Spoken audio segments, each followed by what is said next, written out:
चलो, तो हम लोग मीनिंग कर रहे हैं आज। ठीक है, मीनिंग कर रहे हैं एवरेज टोटल कॉस्ट यानी कि एटीसी, एवरेज वेरिएबल कॉस्ट यानी कि AVC, and average fix cost मतलब एएफसी। Right, AFC. इनका मीनिंग समझ रहे हैं, इनका मतलब क्या होता है ये देखेंगे। तो एक एक करके तीनों के बारे में पढ़ेंगे। So first is average total cost, ATC.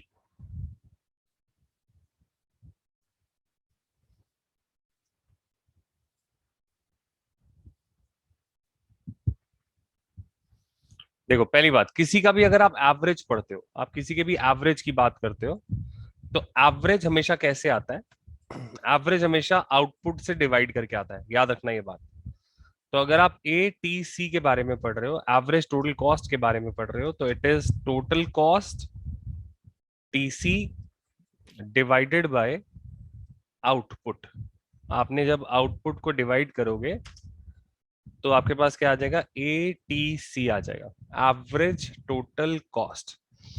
ठीक है, so average total cost is known as, it is known as, it refers to per unit cost.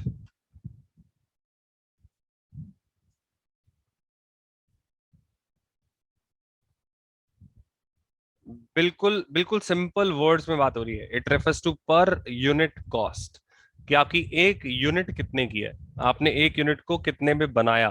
Per unit, पर यूनिट कॉस्ट आपकी कितनी पड़ती है। अगर आप ये एक पेन के प्रोड्यूसर हो, तो पेन, आप एक पेन को बनाने में कितने रुपीस आपने स्पेंड करे, this is average total cost. Average cost है ये, एसी और एटीसी एक ही बात होती है, राइट।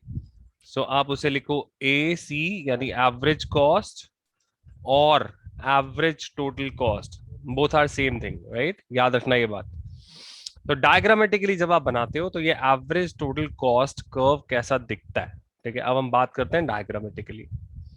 सो डायग्राम बनाएंगे हम इसका।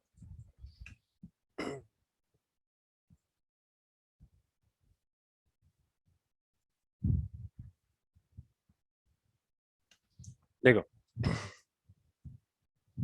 डायग्राम कैसा दिखता है इसका।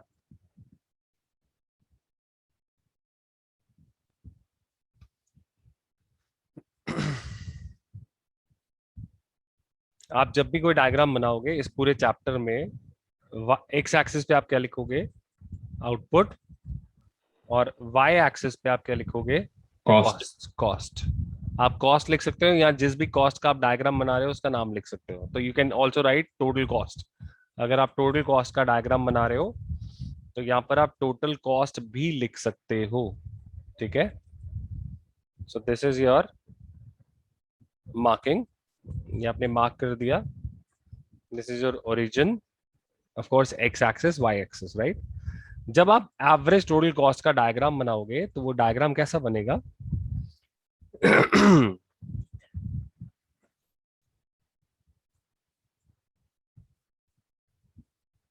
It is a U shaped curve, ये बात याद रखना। Average total cost curve, ATC, is a U shaped curve. ये एक यू शेप्ड कर्व है। Average total cost curve is a U-shaped curve, and this U shape is because of law of variable proportion. किसकी किसकी वजह से होती है ये U shape? This is because of law of variable proportion. अभी हम इस चैप्टर में आगे ये बातें सीखेंगे, but for the time being I am making a diagram for you. ये डायग्राम बन गया आपके लिए। Is this clear to everyone कि ये क्या होता है हमारे लिए? ये एक यू शेप्ड कर्व है। This is a U shaped curve. Clear हो गई बात? it is a U shaped curve.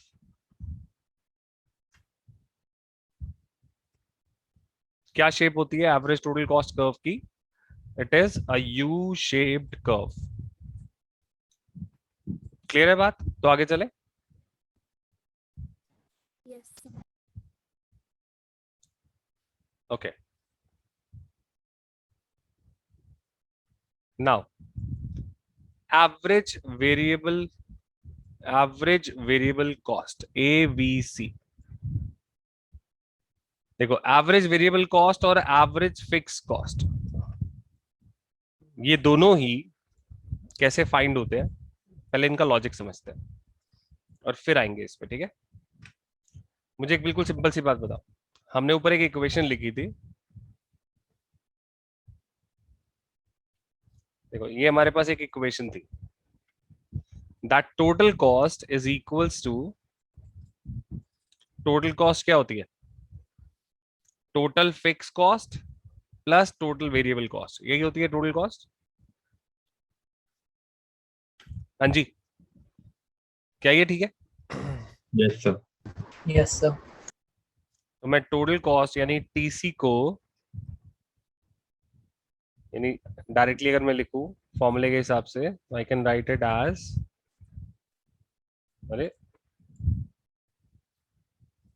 छोड़ो, wait, I am writing it.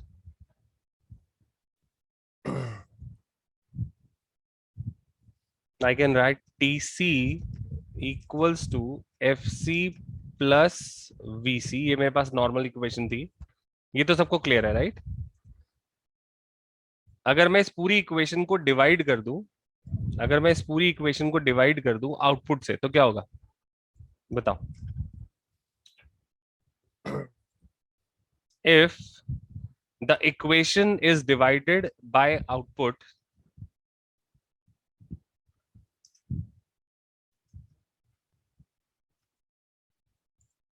क्या मिलेगा अगर हम इसे आउटपुट से डिवाइड कर दें, डिवाइडेड बाय आउटपुट, इधर भी कर दूं और इन दोनों को भी डिवाइड बाय आउटपुट कर दूं, तो सेम बात होगी कि नहीं, इक्वेशन तो सेम रहेगी ना, जल्दी बताओ, इक्वेशन सेम रहेगी कि नहीं। Yes sir. इतना तो हम मैथ्स में पढ़ते हैं ना, कि दोनों दोनों साइड पे अगर हमने आउटपुट से डिवाइड कर दिया तो अगर आप इसे आउटपुट से डिवाइड करोगे तो आपकी इक्वेशन क्या बनेगी, देखो टीसी डिवाइडेड बाय आउटपुट क्या होता है, अभी पढ़ा ना आप लोगों ने, एसी। ATC right. फिर एफसी डिवाइडेड बाय आउटपुट क्या बनेगा, and VC divided by output क्या बनेगा। तो आपके पास ये जो इक्वेशन आ गई, this is ATC equals to AVC plus AFC right, यही इक्वेशन है ना आपकी, देखो यस सर। क्या ये बात सबको क्लियर हो गई, कैसे आया। यस। चलो तो अब हम यहाँ पे इक्वेशन लिख रहे हैं, फॉर्मूला लिख रहे हैं, फॉर्मूला को ध्यान से देखेंगे सब। सो एवीसी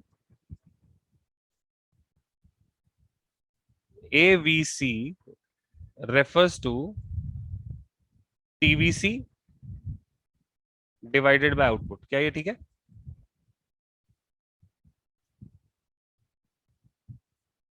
क्या ये बात ठीक है, समझ आ गई। Yes sir. Okay, so I can write it as, it refers to per labour cost of production.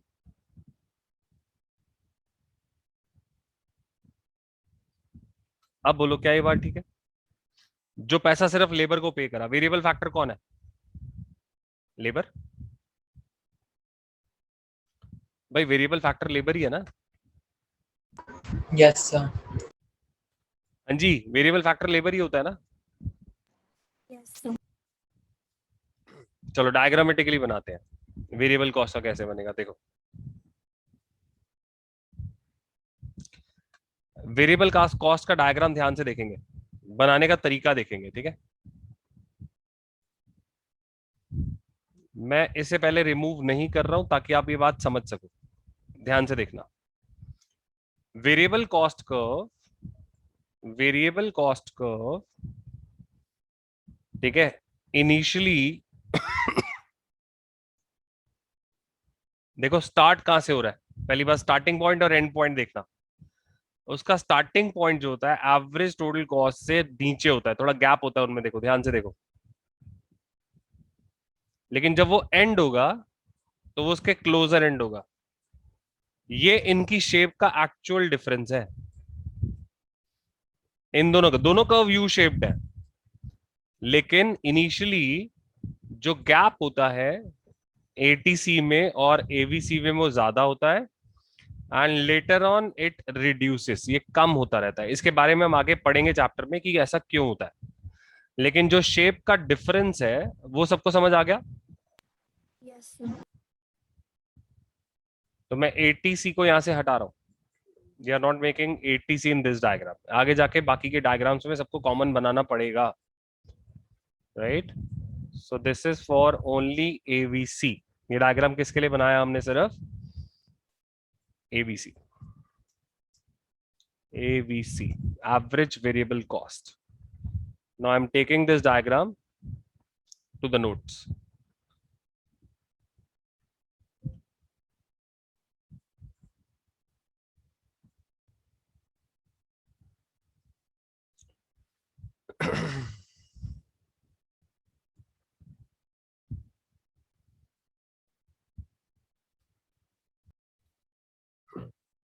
So we are starting AFC, average fixed cost.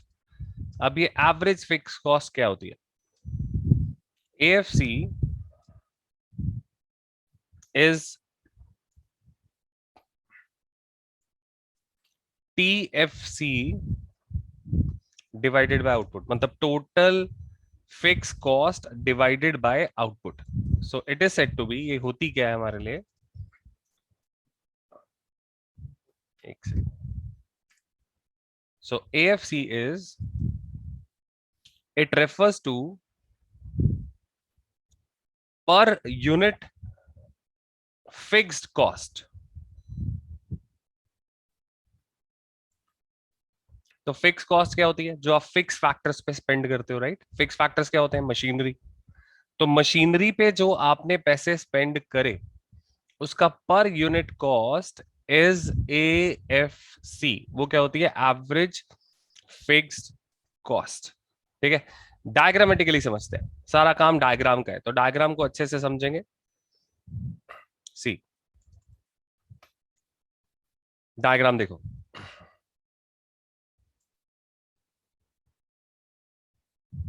जब आप AFC बनाओगे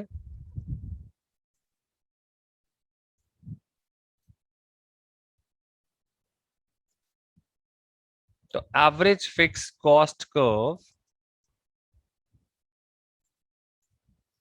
is a rectangular hyperbola curve. इसे क्या बोलते हैं? Rectangular hyperbola curve. देखना curve की shape को बहुत ध्यान से, कर्व की शेप बहुत ध्यान से देखेंगे सब, ठीक है। So average fix cost curve, AFC curve कुछ कुछ ऐसा बनेगा, देखो।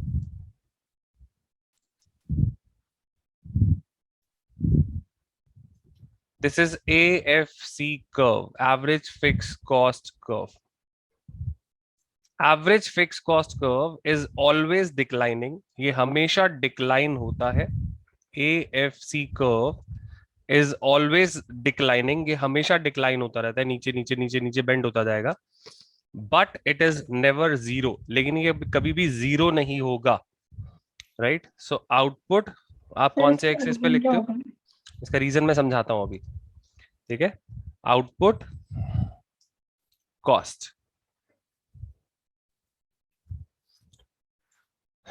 एक्स एक्सिस वाई एक्सिस पे हम क्या लिखते हैं? Output and cost, right.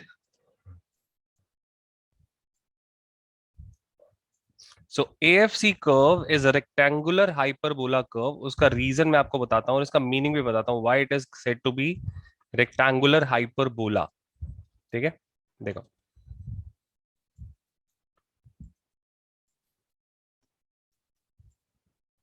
पहले तीनों कर्व्स को एक साथ समझ लो, फिर उसके मीनिंग पे आ रहे हैं। सो this is average fix cost. Average fix cost क्या होता है? Fix cost divided by output, fix cost divided by output. और इसकी शेप हमेशा कैसी आती है? ऑलवेज डाउनवर्ड्स, हमेशा नीचे की तरफ जाएगा। अब उसका रीजन क्या है? रीजन पे आते हैं, ठीक है। चलो याद है हम लोगों ने एक छोटा सा स्केड्यूल यूज किया था, याद है schedule? Fix cost is always fix, ये बात तो क्लियर है ना, हमेशा फिक्स ही रहेगी। हम यहीं से अगर ए एफ सी निकालें तो क्या होगा? ए एफ सी, सोच के बताना। 100 डिवाइडेड बाय 0 क्या होगा? Not defined. किसी को भी अगर आप 0 से डिवाइड करोगे तो क्या आएगा? Not defined. डिफाइन तो नहीं कर सकते।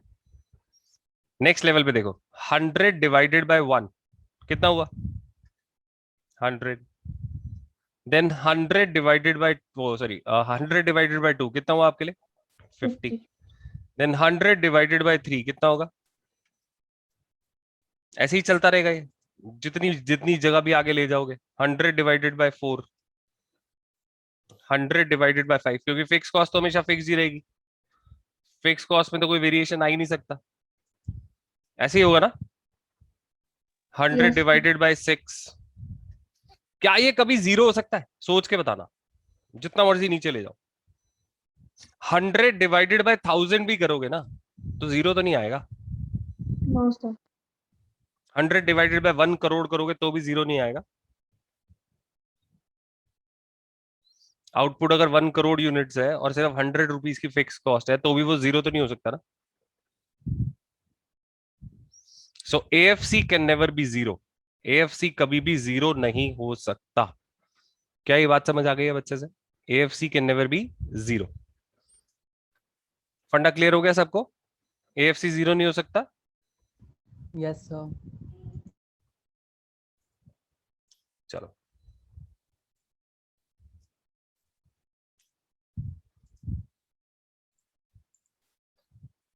चलो डायग्राम पे आ रहा हूं मैं वापस। तो इन डायग्राम से रिलेटेड सारी की सारी बातें जिनका आपने ध्यान रखना है, मैं लिख रहा हूं यहां पे। Average fix cost curve can never be 0 as fixed cost will remain constant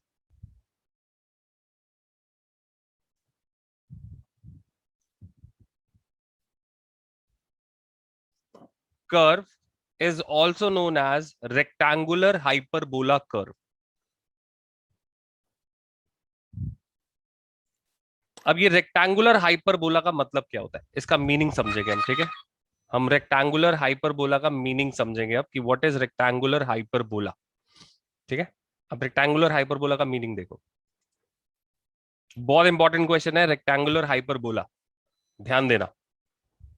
देखो रेक्टेंगुलर हाइपरबोला कर्व बोला जाता है एक ऐसे कर्व को जिसके अंडर कोई भी एरिया, इसके नीचे कोई भी एरिया होगा, दैट विल बी सेम।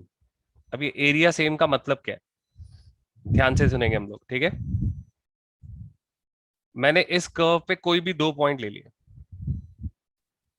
मान लो ये थी हमारी यूनिट 1 जब आपने फर्स्ट यूनिट प्रोड्यूस करी, एंड ये थी हमारी यूनिट 2।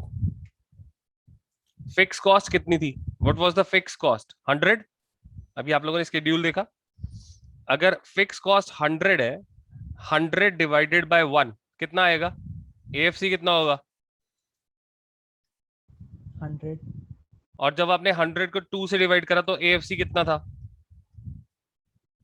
50, राइट? 50 और ये 100 यही था ना लेवल। देखो जब आपके 1 आउटपुट था तब आपने 100 आपकी एएफसी थी, 2 आउटपुट पे कितनी हो गई? 2 आउटपुट पे कितनी हो गई? 3 आउटपुट पे कितनी होगी? स्केड्यूल समझ आ गया था ना कैसे बनाया था? अगर 3 आउटपुट होगा तो ये कितना होगा? 33.33, यही होगा। सर डिवाइडेड बाय 2 करना है। देख एफसी को मैंने 100 लिया था ना अभी स्केड्यूल में, यस सर। फिक्स कॉस्ट 100 थी ना, तो फिर आउटपुट जब 1 होगा, जब आउटपुट 1 होगा तो कितनी होगी fix cost? Average fix cost, sorry AFC. AFC का फॉर्मूला क्या होता है? Fix cost divided by output, यही होता है।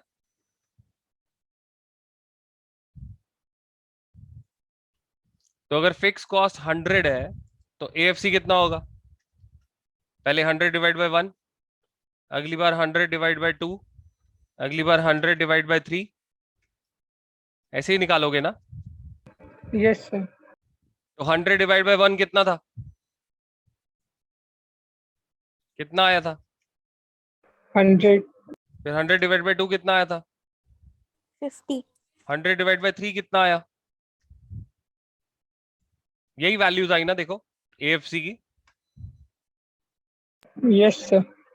क्या ये वैल्यूज क्लियर हो गई सबको AFC की? Yes, sir.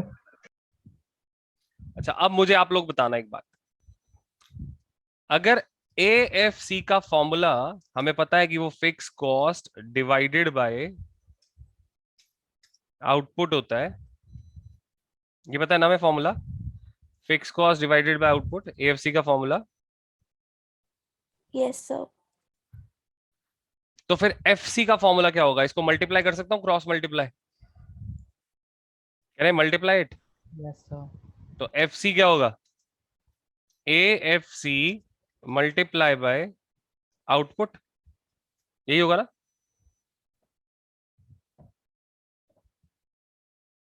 प्लीज कंफर्म करो। Yes, sir. पक्का? Yes, sir. अच्छा, अब मुझे बताओ, क्लास 9th से क्लास 10th से आप लोग बार बार एरिया ऑफ रेक्टेंगल का फॉर्मूला पढ़ते आ रहे हो। क्या होता है एरिया ऑफ रेक्टेंगल का formula? Length into Into breadth. Breadth, यही होता है ना? सोच Yes, के sir. बताओ, यही होता है। Yes, sir. अब आपका पहला रेक्टेंगल जिसको मैं बोलूंगा आपको एरिया निकालने के लिए, सोच के बताना। ये आपका एक रेक्टेंगल है, this is your first rectangle, इसका एरिया कितना होगा? जल्दी से बताओ। 100 into 1. 100 into 1। क्या ये बात समझ आ गई सबको? Length into breadth, so length कितनी है 100 और ब्रेड्थ कितनी है आपके पास इधर 1, तो एरिया कितना आया? 100 आ गया। 100. अच्छा, अब सेकंड वाले रेक्टेंगल का एरिया निकालेंगे। सेकंड रेक्टेंगल में ले रहा हूं, देखो ये वाला, ये ग्रीन से दिख रहा है सबको, ग्रीन से। 50 into 2. अब कितना होगा एरिया? 50 into 2. 15 to 2, तो इट इज 50, यानी लेंथ इनटू ब्रेड्थ। अभी भी कितना है एरिया? 100. तो वो हमेशा 100 ही रहेगा ना एरिया, के नहीं रहेगा? एरिया हमेशा 100 ही रहेगा ना? Yes. तो ये प्रॉपर्टी होती है रेक्टेंगुलर हाइपरबोला की। किसकी प्रॉपर्टी होती है? Rectangular hyperbola. और इसीलिए AFC कर्व को रेक्टेंगुलर हाइपरबोला कर्व बोलते हैं। बात समझ आ गई? Because area under this will always be same. आप चाहे किसी भी एंगल से कैलकुलेट कर लो, उसका एरिया यानी length into breadth will always give you same result, and that same result is FC। वो सेम रिजल्ट है, वो है क्या एक्चुअली में? वो रिजल्ट आपके लिए FC है हमेशा, क्योंकि ये फॉर्मूला देखो, ये फॉर्मूला अप्लाई होगा हर बार, ठीक है ना? क्योंकि AFC आपके लिए क्या है, यहाँ पे हर एक पॉइंट पे देखना, AFC आपके लिए लेंथ है, ये लेंथ है, और आउटपुट आपके लिए ब्रेड्थ है। यही है ना? देखो यही बन रहा है ना फॉर्मूला बार बार। क्या ये लॉजिक Yes. समझ आ गया अच्छे से सबको? Is this clear to Yes, sir. everyone? AFC is rectangular hyperbola.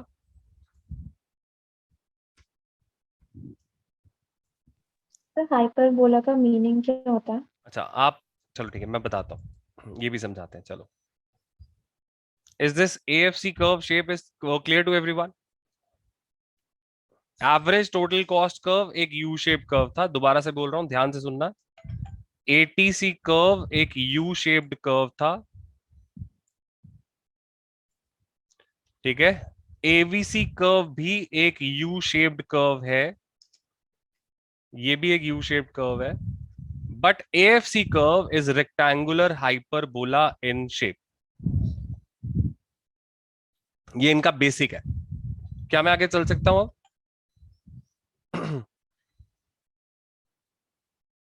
हाँ जी, चले आगे। Yes, sir. अगर किसी को कुछ पूछना है जस्ट रेज योर हैंड, आप लोग पूछ सकते हो मुझे, वो इसी से रिलेटेड है, वो इसी से रिलेटेड है। एंड द टॉपिक इज, ये सोच लेना कि 4 मार्क का सबसे इंपॉर्टेंट टॉपिक है जो आप अभी सीखने वाले हो, ठीक है। The topic is relationship between